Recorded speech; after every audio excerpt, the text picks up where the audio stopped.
Okay, I'd like to welcome everyone to our executive M&A series. This is the first webinar, When is the Right Time to Sell? If you thought you were going to Denver, you are on the wrong flight. If you are looking to explore how to create value in your company and in an M&A process, you are heading to the right destination here. I'd like to thank our co-hosts and sponsors for today's event. Kranz Consulting and X-Rocket are our hosts, and our sponsors today are Link SV and Portola Valley Partners. I'll give you a quick intro to our speakers, who will a little bit later in the process introduce themselves with a bit more detail. But please join me in welcoming Jim Riley, who is the founder and managing partner of Stone Pine Advisors. Sorry about that. John Majeski, who's the CEO of Portola Valley Partners. Rob McIntosh, the VP of Corporate Development for Autodesk. And of course, as their sponsor here, we're joined by Mark Addison, who's the founder of X-Rocket.io. And Kranz is our other sponsor, which I will be representing as the CFO and Emerging Growth Practice Leader. At the end of the seminar today, we will show you some of the information about our other webinars in this series. But I'll let you know right now that the next one is on April 29th. It's called Building a High Value Exit from Day One, and it focuses on key performance strategies to execute in the 12 to 36 months before a transaction in order to ensure your optimum valuation. We would ask that the audience type any questions they have into chat. We'll see how the conversation goes in terms of answering them during the process or at the end. Most likely we'll save them for the end. Okay, and on that note, I would like to turn this over to Mark Addison to get us started. Super. Thank you, Andrea. So let's see, I think we've got a slide. Actually, Andrea, I think the Kranz slide comes first. Ah, you are right. Thank you very much. I always assume that everybody knows who we are, but just in case, we are the preeminent accounting and financial solutions firm helping startups and venture capital firms grow. Founded by a former KPMG executive who was also one of the first women CFOs of a major VC fund, Kranz has been the go-to finance and accounting firm supporting startups for over 25 years. With over 1,000 satisfied startups and their VC and private equity investors, we know how to turn entrepreneurial innovation into superior valuations. Now, as part of the Addison Group, we have broad coverage across the United States and in 25 other countries around the world, and we are here to help your process in the early stages. Next slide. Super. Thanks, Andreas. So X-Rocket is actually a business unit of a 22-year-old marketing firm called Rocket Science. I'm the founder, I'm a four-time founder. I'm also an investor, interim executive. I've been privileged to join the party on 31 launches in North America, 19 acquisition exits, and 5 IPOs. It's X-Rocket, I was jealous of Kranz and all their dots on the map, so we put a map here. It's actually me and a very small team who have all had experience exiting companies. We started this as a business unit because companies were coming to us needing hands-on help preparing for an outcome like an IPO, like a fundraise, like an exit. And the fact is, what we discovered, what you may know, it's a bit of an asymmetric market. If you're a founder and you're selling your company, you're selling usually to a much larger company. That large company has done multiple acquisitions. They've got teams of lawyers who know exactly what they're doing. They're experienced buyers, and you need to be playing your absolute best hand in order to get your best valuation. And so that's what we do. We work hands-on with entrepreneurs to make sure that you can play your best hand. So with that, What is the next slide here? Are we? Bingo. All right. So I'm going to start with a bit of tautology. The title of this, this is the first in 6 episodes, as Andrea was talking about. So what we're going to be doing in these 6 episodes is we're going to be breaking down this whole acquisition process and the different things you need to think about. I'm going to start this series by giving away the answer. The right time to sell is when you can get a buyer to pay maximum valuation for you. Now, the question you're probably thinking is, great, Mark, that's helpful. How do you do that? So how do you get maximum valuation is what this topic is going to be, that the panel is going to address today, because we're going to be breaking this down further in subsequent episodes. But today, what are the questions you need to be asking yourself to do a bit of a self-evaluation, whether you're ready for M&A, the questions you need to ask yourself. So let's go to the next slide, because this is the meat of it. It is a lot of magic needs to align. It needs to be a combination of excellent timing and excellent preparation. So timing in the external markets, that plays in quite heavily. Outside of the tech industry, interest rates are a huge variable. When interest rates go down, you can get a bank loan and you can go acquire your small competitor. In the tech markets, we tend to use more equity, so that there needs to be sort of general growth in the market or in your sector. Trends play a big part right now. Everybody wants to be a tech company. Even big brands like Nike are acquiring tech companies. Nike just acquired a data integration company about a month ago. Yum Brands, which you know as Pizza Hut and KFC, they acquired an AI company just 6 weeks ago. Walmart has done multiple acquisitions of technology companies. And perhaps another example of just how much market timing plays into it. If anybody's been to Joann Fabrics lately, I know my daughter and I have been there. She wants to get some felt for some arts and crafts. Dreary, tired place that's been around for 24 years or so. They just had an IPO. They just got $175 million. Their growth last year, their revenue growth last year, year over year, was negative 6.1%. They've got $2.5 billion of liability on the books, and they went public. Why? Because crafts are hot right now in the pandemic. So market trends are a big factor. The next is your product and tech maturity. Now this, you have a little more control over. For this panel and for the subsequent panels, we're going to make the presumption that you have achieved product market fit. We're going to make the presumption that you have figured out your sales cycle to be a repeatable process, that you're not essentially selling your technology along with a whole bunch of consulting with price tag on it, and every deal is different. We're going to presume that you have built a technology that some other companies, some buyers will want to acquire. So that brings us to the strategic valuation.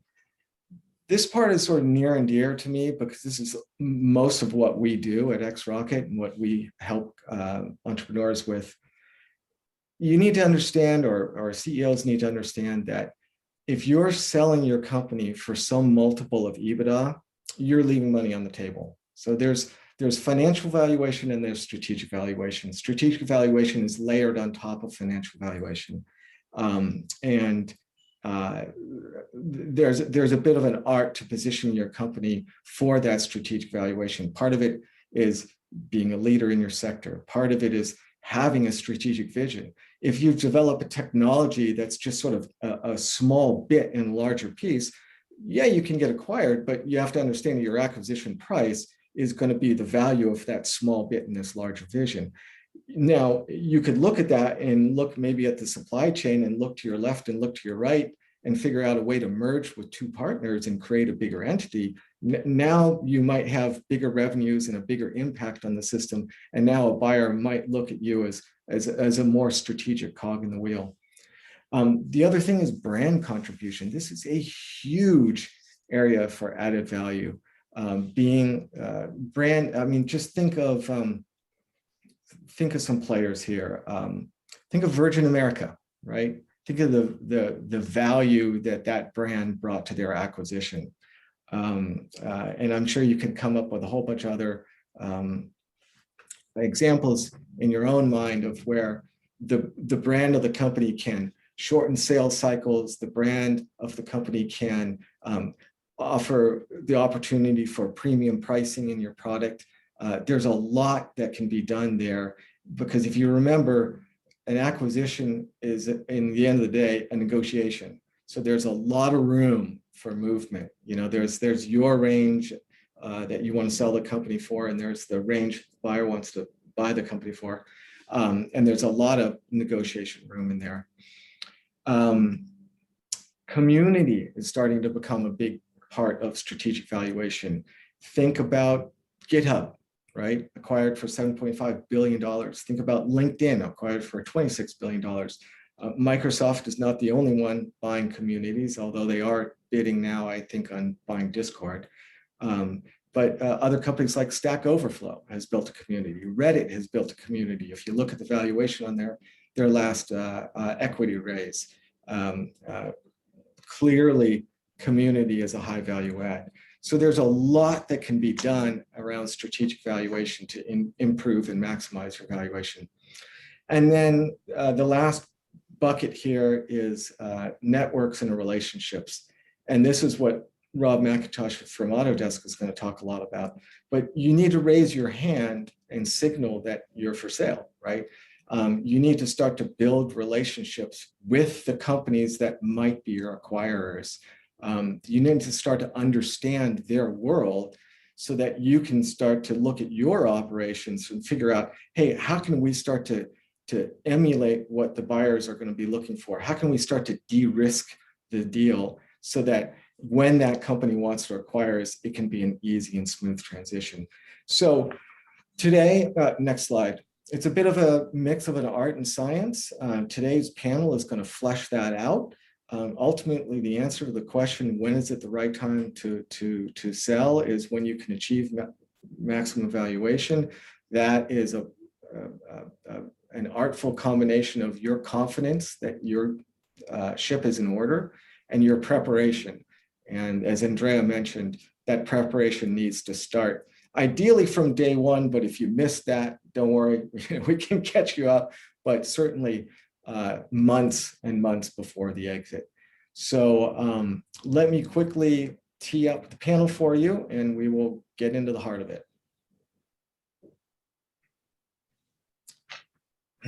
So introductions have already been made, and I'll let the panelists introduce themselves a little bit. Rob McIntosh, I want to start with you. You're on the buying side. You see lots of deals. I think you told me you've closed over 100 deals.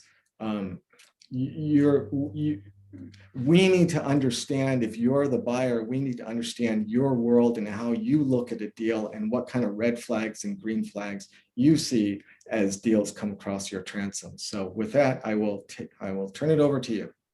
Yeah, sure. Thanks, Mark, for having me. And yeah, I'm Rob McIntosh. I lead corporate development here at Autodesk. Autodesk is ramping towards a $4 billion revenue business, and we make software for people who make things. So we have software solutions in manufacturing, architecture, engineering, construction, media, entertainment, a whole bunch of different industries. And so this is a great topic, and we have people coming to us all the time saying, how do we sell to Autodesk? What do we need to do? And I first agree with your tenant, Mark, that you need to build meaningful relationships with the acquirer and a host of acquirers over time. And so my team is constantly calling on companies. We call around 400 companies a year. Our intent is to build a long-term pipeline. Oftentimes companies say, we're just not interested in talking to you. And that's okay, but they also shouldn't come to us the day that they're ready to sell the business, because it's too late at that point. You know, we've probably already moved on. We've probably already developed a pipeline of other potential companies that we've been culturing relationships with over a multi-year basis. Let's assume that you have created a great relationship with us, though, and you are ready to sell to us. I advocate on both sides that everyone should care most about speed, certainty, and value when it comes to a transaction. And so how fast can the buyer move? How fast can you move as a seller? What's the certainty that the buyer can bring to the table? Do they close deals that they throw term sheets out on, or do they just throw term sheets and never close, many of them? What can you do to increase the probability of certainty of a deal getting done? And then finally, values and output from this. And what we found is that most sellers wait until right around the term sheet time period to start to clean up their company. And at that point, it's probably too late, because at term sheet phase, I've engaged with you. I've already made assumptions on what your company looks like. We've had a dialogue on diligence. We've engaged in different things. And I've based my decision on how quick you've been in responding to me, the clarity of your response, the types of advisors that surround you, even the types of investors that surround you, and whether or not they have the quote pedigree that brings clean companies to market.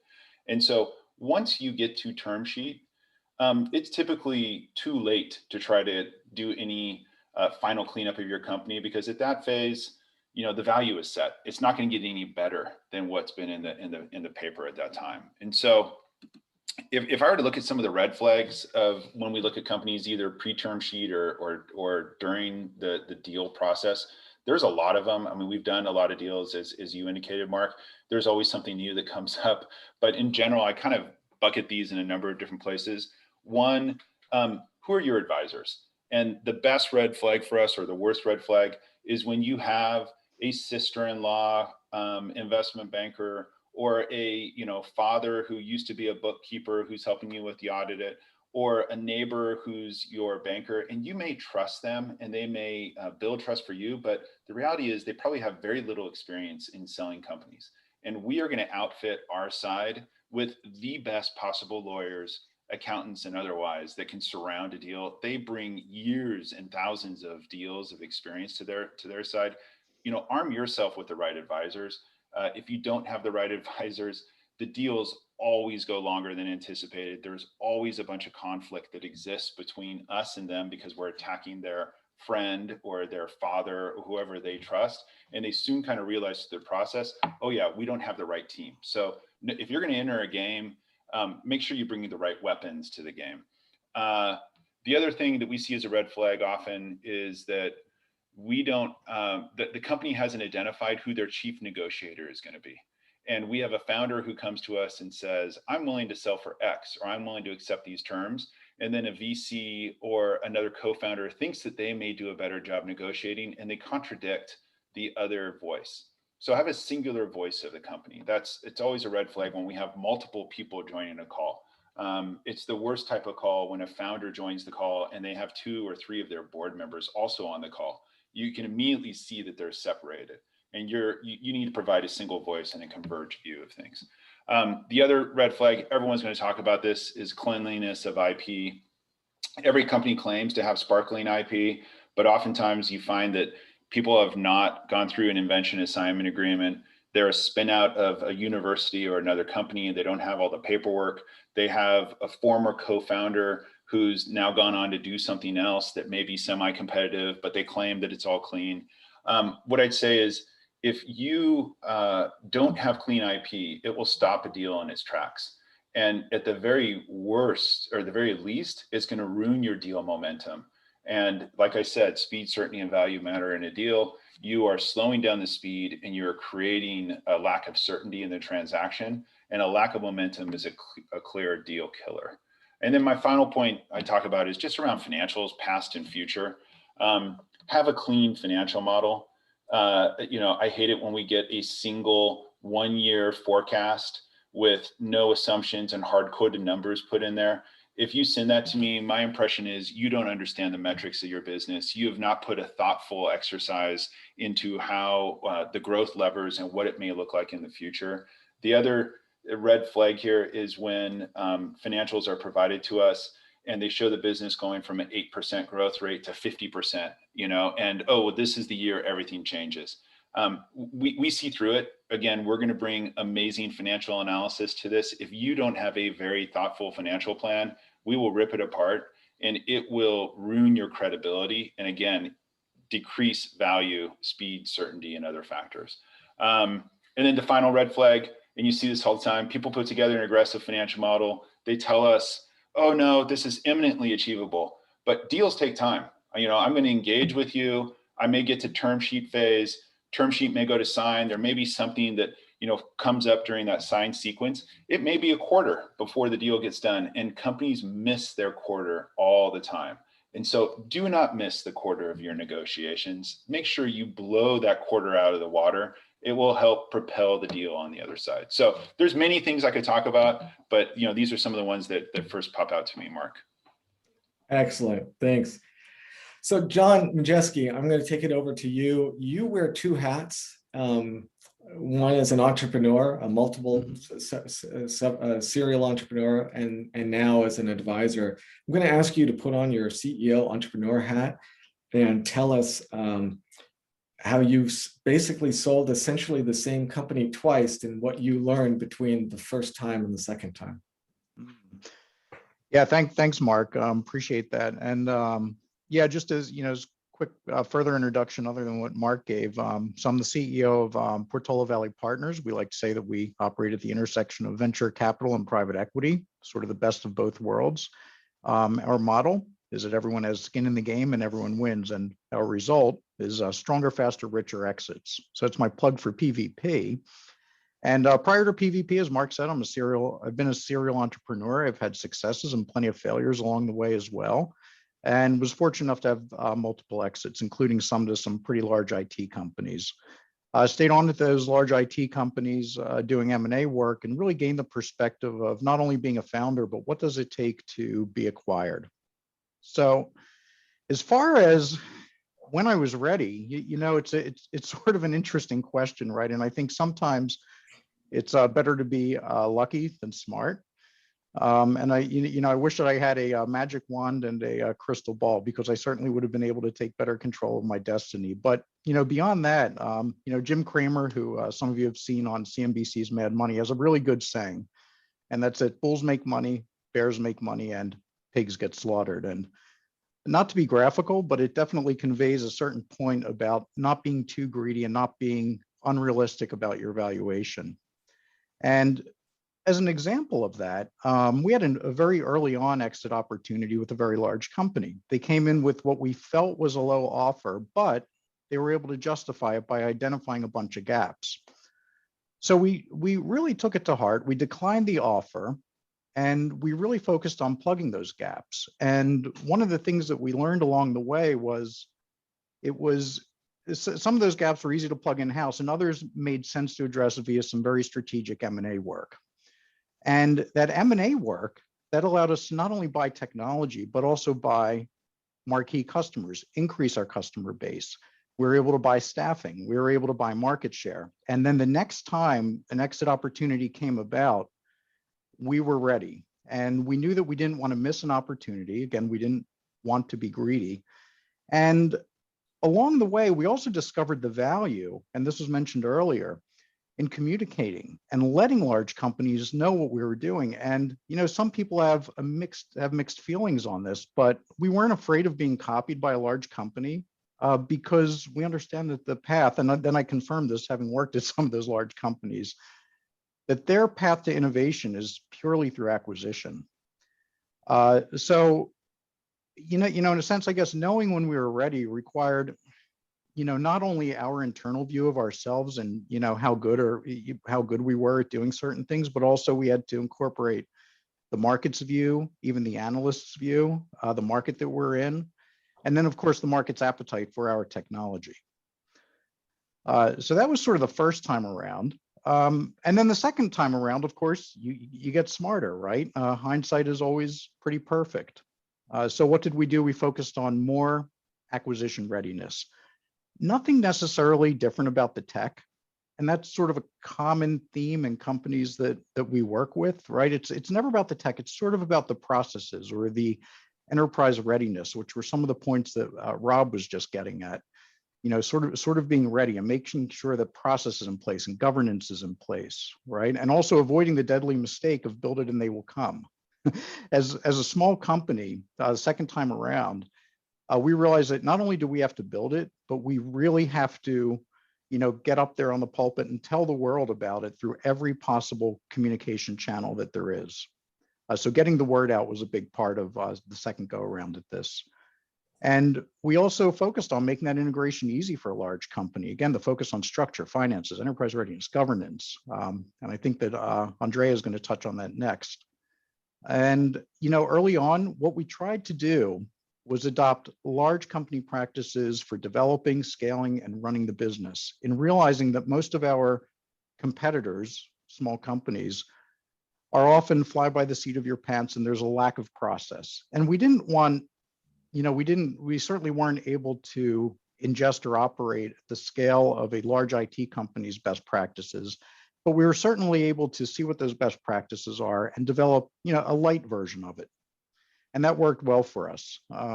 We took early M&A opportunities very seriously. We scaled faster rather than inventing on our own. And at the same time, we were able to take out competitors and grab even more of the total addressable market. Of course, we had to be very careful as a small company to run lean and mean. We wanted to make sure that we had funds budgeted for strategic M&A and development. And like other successful companies that have done this in the past, one of the things that we did from day one is thinking about the exit strategy from the beginning and not losing sight of this and continually grounding ourselves in looking at the actions that we're taking, looking at our plans of record. Is this in line with the exit that we're trying to drive? So that's my 2 cents, Mark. Yeah. So John, I want to underscore one thing, or 2 things. One, that you used small M&A to get ready for big M&A. That's pretty interesting. And 2, that you weren't shy about letting people know what the technology is that you are building. You can't hope to get acquired if you keep that a secret. You have That's to right. let people know. Yeah. That's right. Andrea, everybody's been talking about governance, and why don't you take it away and tell us what mistakes you've seen? Okay. I'm going to talk about this in the broader definition of governance. So if you look up governance in the dictionary, the short version you get is leading or managing the control or direction of an entity. And, there's a lot of other adjectives I can use or verbs, leading, managing, regulating, overseeing, administrating, directing, running, controlling. All of those are activities that meet the broader definition of governance. So when we think about our organizations, typically the CEO or founder is the visionary for that business entity and its business model. But the CFO has a responsibility to partner with that CEO and translate their vision into both execution and value across the entire organization. So what you'll see as I start to talk about some of these components is I've sort of placed them in 3 different buckets. And the first one I'm going to talk about is that some capabilities don't have the potential to broaden your group of buyers or get you a premium on your valuation, but they absolutely have the potential to discount your deal or kill it altogether. And so these are in the smaller definition of governance, what people usually think about. So the first of those is legal.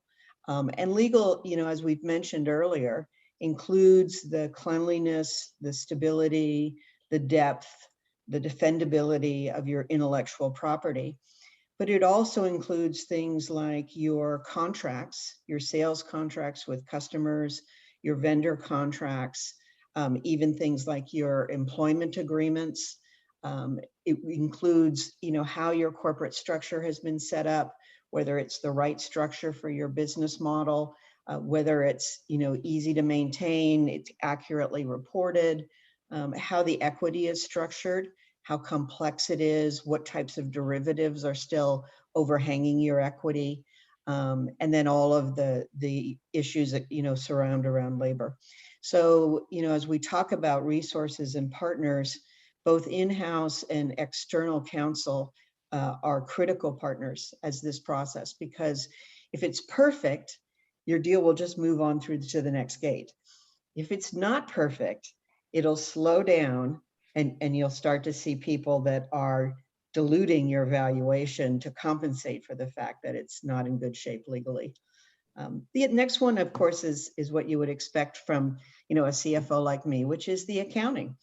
Kranz as an organization, because we focus on early stage companies, we often will do, 10 to 15% of our client base in sell-side M&A deals each year. And in addition to that, we layer on that we're doing IPOs, we're doing SPACs, we're doing spin-outs. All of these have some similar characteristics from a transaction management standpoint. So the governance of the accounting is, very straightforward. Are your actuals appropriate? At the best edge of that is, are they GAAP compliant? Or if you're a foreign entity, are they IFRS compliant? We start to see some differentiation. There are some industries or types of businesses that will create value more in a pro forma way. And so that has to be examined as well. And then in addition to your actuals, you have to have good, robust forecasts. And I chuckled to myself in some of the earlier conversations. I could sit here for an hour and name the number of clients who say, I'm pre-revenue, and within 2 years, I will have billions of dollars of revenue with a B. And we try very hard to say, this is what your target audience is expecting. This is what your VC investors are expecting. This is what somebody, who acquires you will be expecting. It's better to underpromise and over-deliver. Just put together a business model where you can clear that hurdle.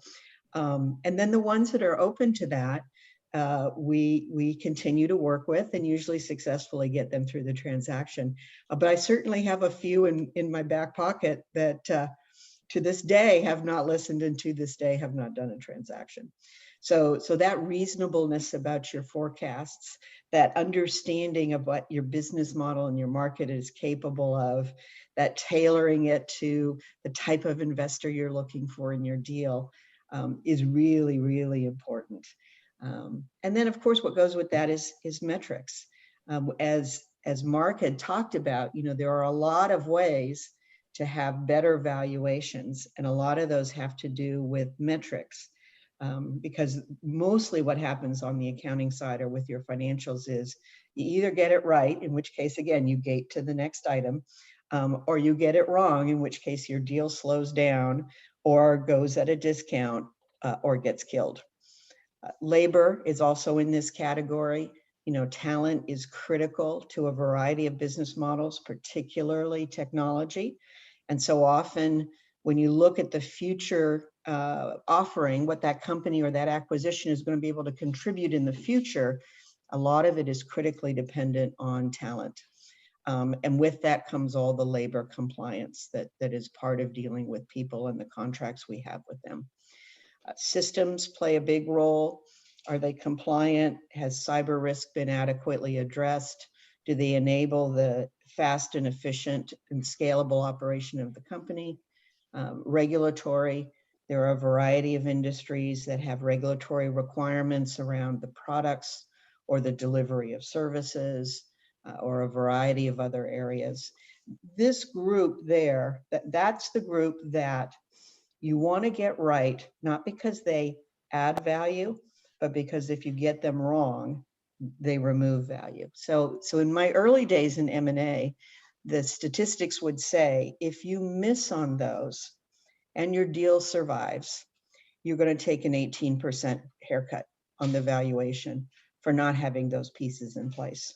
So if you have a $100 million deal, not doing those pieces correctly can cost you 18 million. And in most situations, that haircut on the valuation is a whole lot more dollars than it would have cost you to get it right in the first place. So, plan your strategy for the long term. The one that's kind of in the middle, which I'm going to call neutral, is the operational efficiencies. And this is where it's really important to know which kinds of buyers you're targeting. So if you're thinking about being acquired by a private equity company, their specialty is to take companies with poor operational performance, tune them up, sell them for a multiple on the valuation. Okay. So, if you're looking to PE, you might want to give them a couple of opportunities to see an increase in valuation that they can realize with their own unique tools. The other one will be are you targeting buyers that are looking to acquire you as a standalone company, in which case having stable, sustainable, and scalable operations is a plus, because it means they can buy you and you will continue to operate in a way that is profitable and accretive to the valuation. But some entities, like large publicly traded companies, are going to be looking to just take your core capabilities.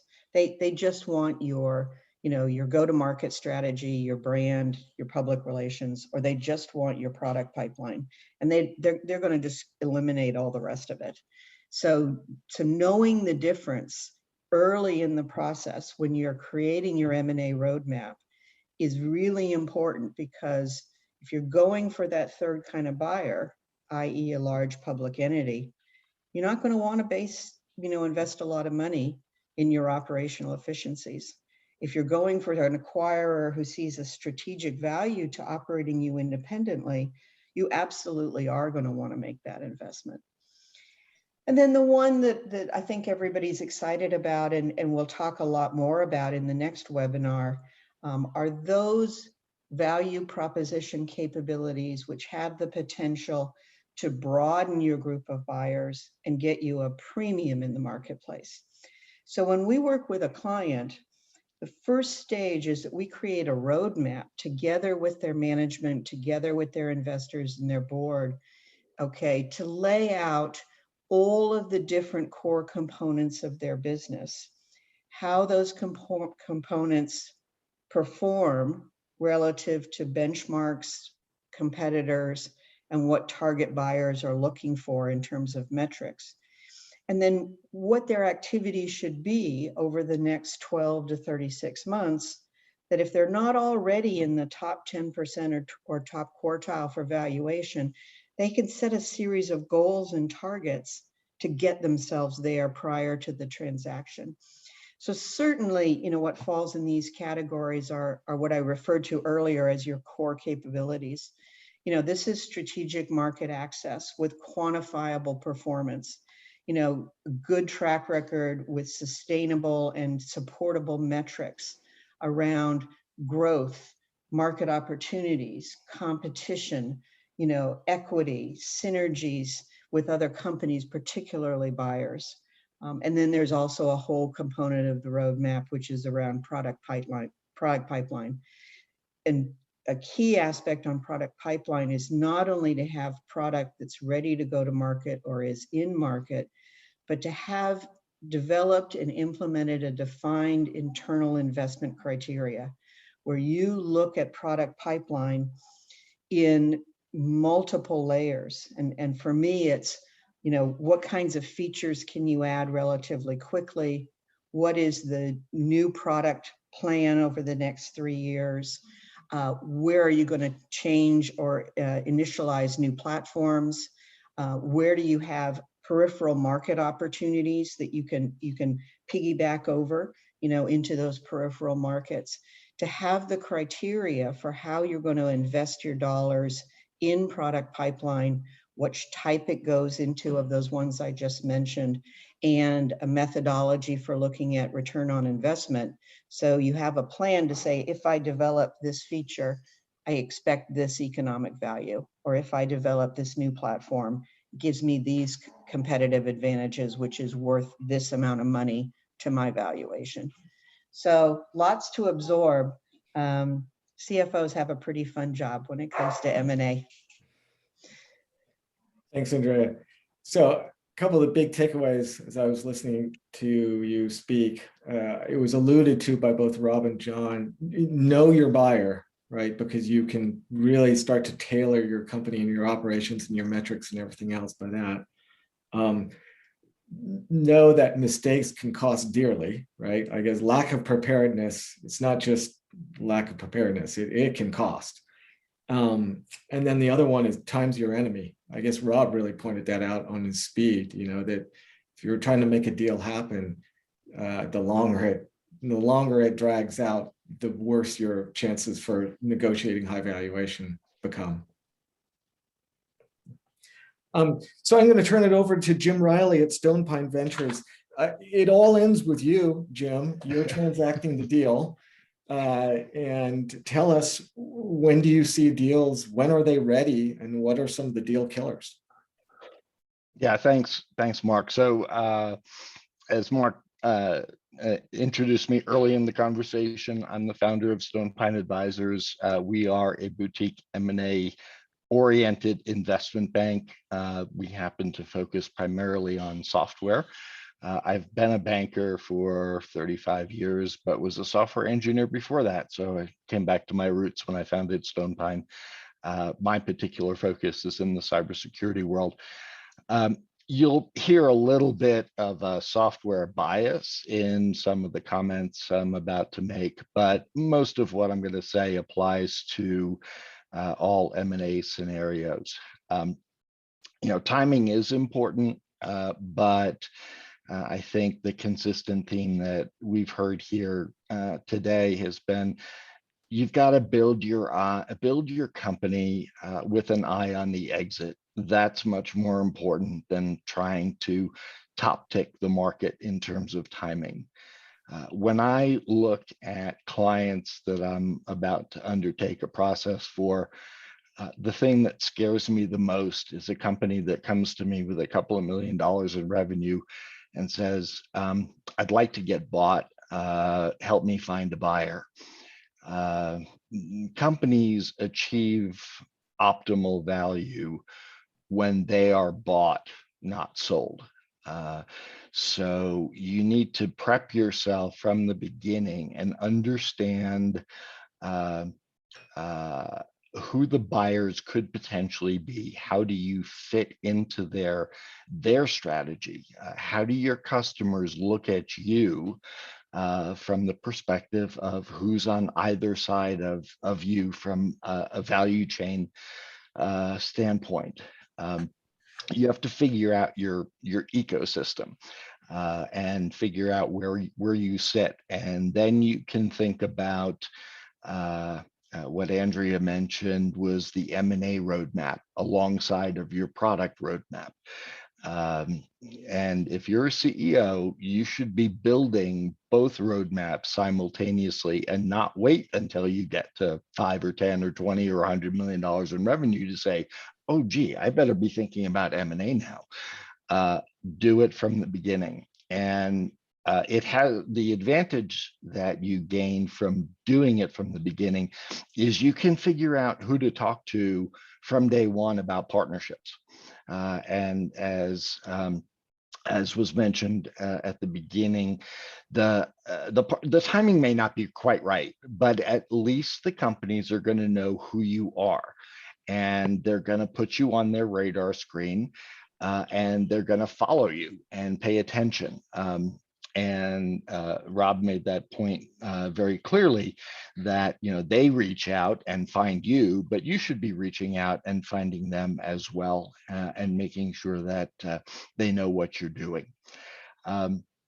The other advantage of doing that is those partners can help accelerate your growth, and that will help optimize valuation as well. In the software world, build your product with an eye toward easy integration.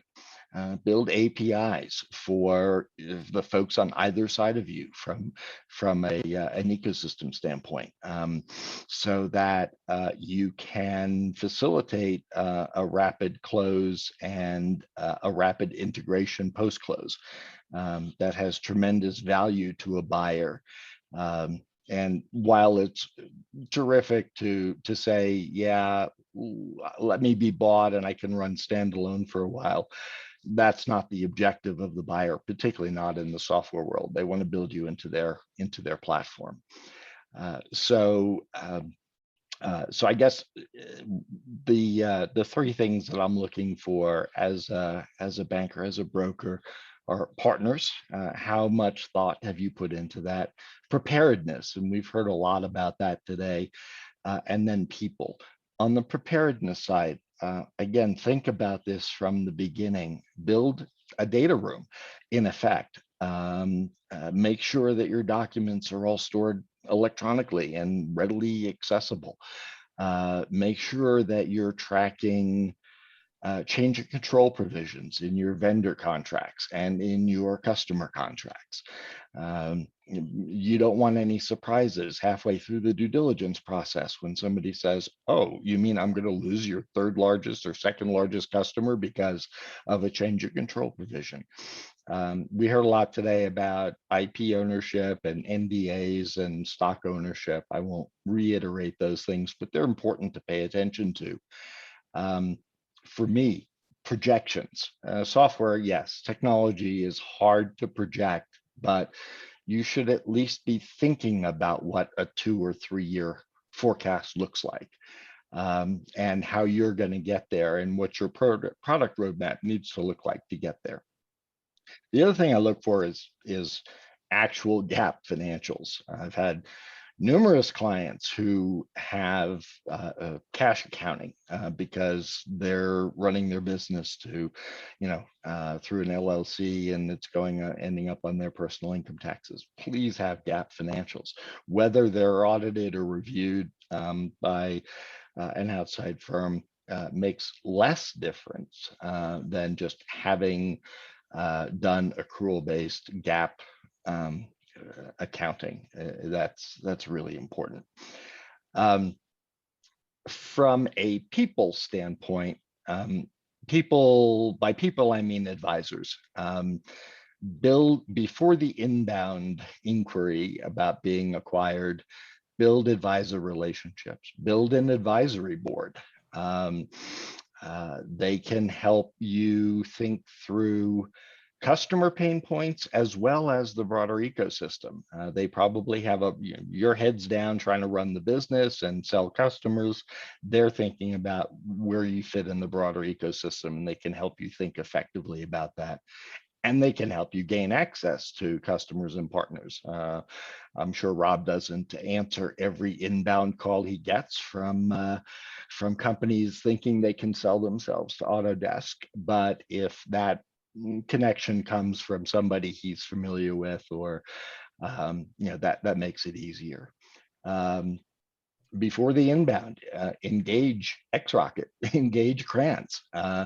Bring on board people who can help you think broadly about where your solution fits, and importantly, on the Kranz side, having a sophisticated and knowledgeable finance person. Most companies, particularly early stage software companies, have a controller or a bookkeeper.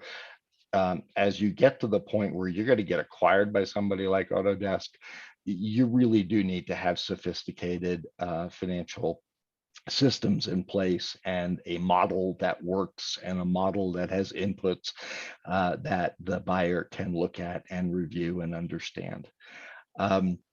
When the inbound happens, hopefully you've developed a relationship and a comfort level with an M&A advisor, but hire one that knows your business and knows your industry and knows and has experience selling companies in your industry.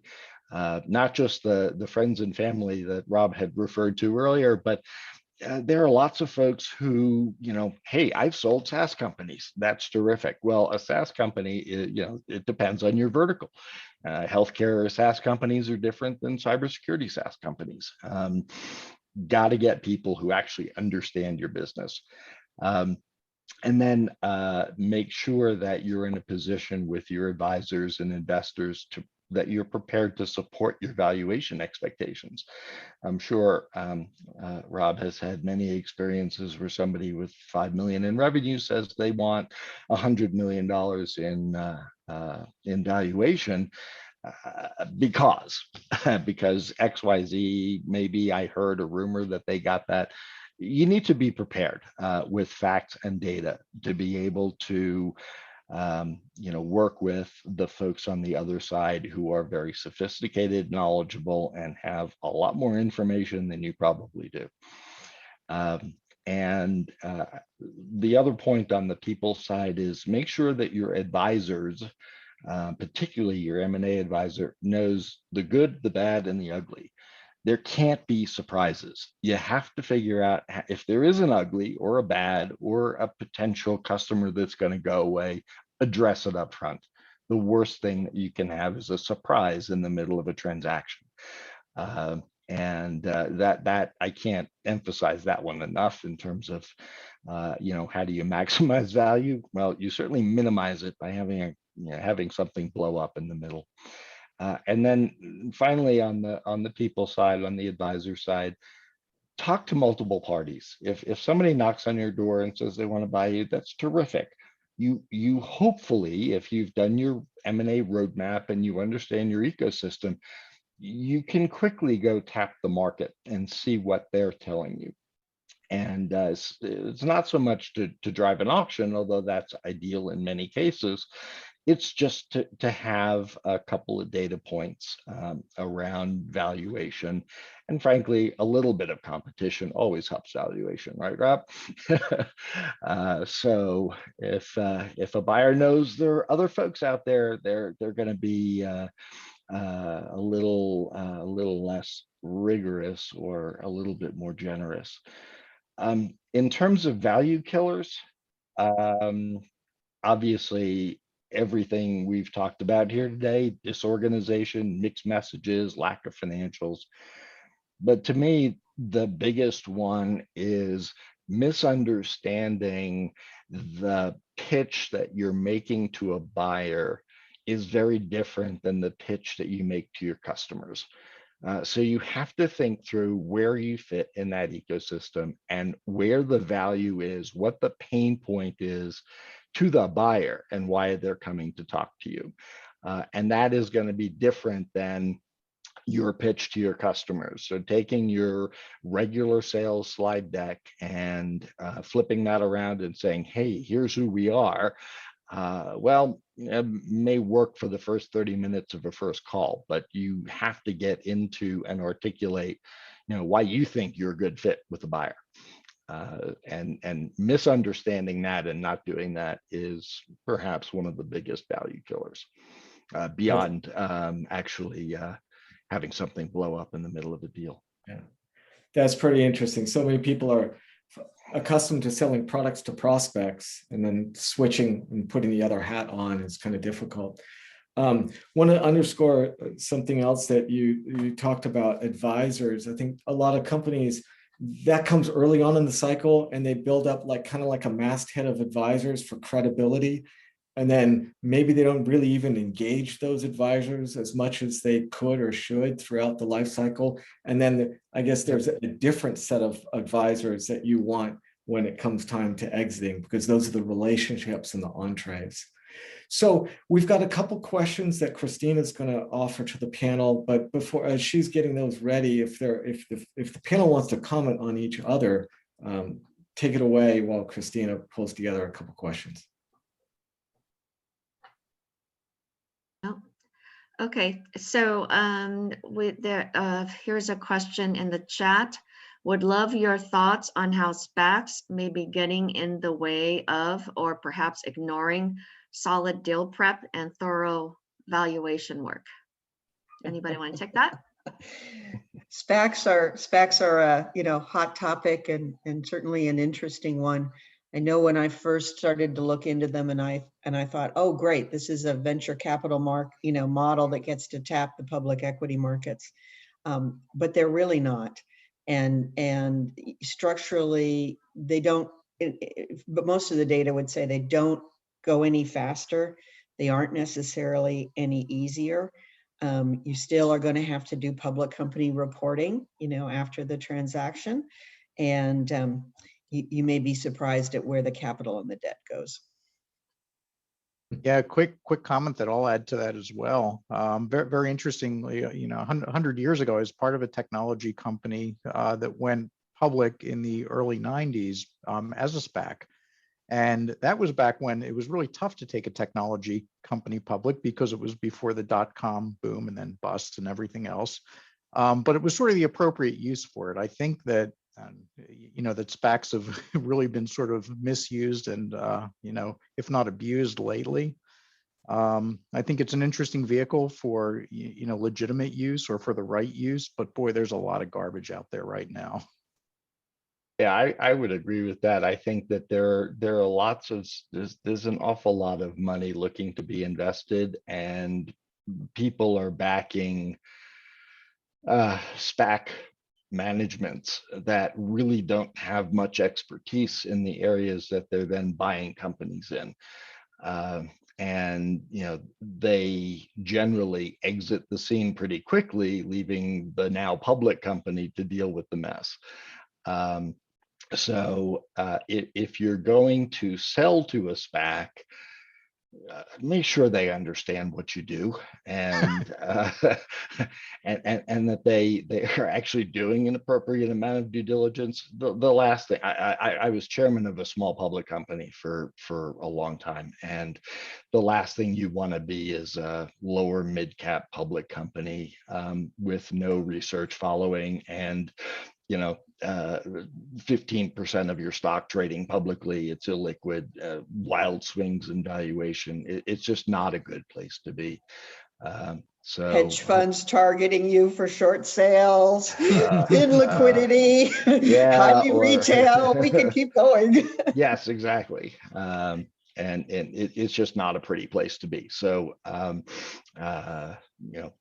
be careful who you marry when you're looking at the SPAC market.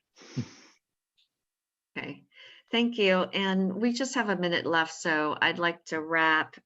Thank you to our panelists, Andrea, Jim, John, Rob, and especially Mark Addison at XRocket for moderating and co-hosting. And also thank our partners at Link SV and Portola Valley Partners. Please join us for the upcoming series, the rest, just the next parts of the series, April 29th, M&A Building a High Value Exit from Day One.